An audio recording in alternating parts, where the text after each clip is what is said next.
ulit pa dito, puntahan ko na lang pala kaibigan ko. Be, tara punta tayo dun sa may ilog.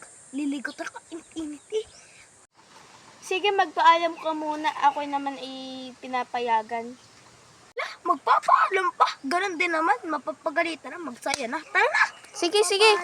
A few moments later. Be, kasaya natin dun. Pupunta ulit tayo dun isang araw pag walang pasok.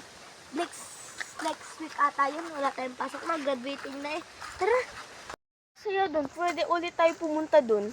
Oo nga ate. Tara, punta ulit tayo dun sa isang araw. Uwi na tayo. Bili. Ay, wait lang, be. Parang hinahanap na ata ako ng nanay ko.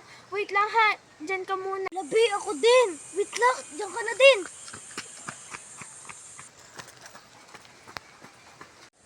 Oh, nak. Saan ka na naman galing? Tumakas ka na naman, no? Bakit mo? Nanay ka lang naman. Di mo naman hawak buhay ko.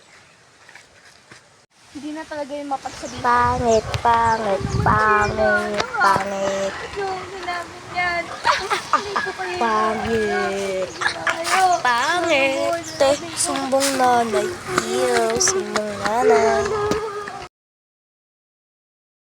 Nay! May naaway po ako noon. Pangit daw po ako. Nay! Sorry po, Nay! Ay, sorry po. Hindi ko na po ulitin yung ginawa ko sa inyo, Nay. Patawarin niyo po ako, Nay. Sorry, po.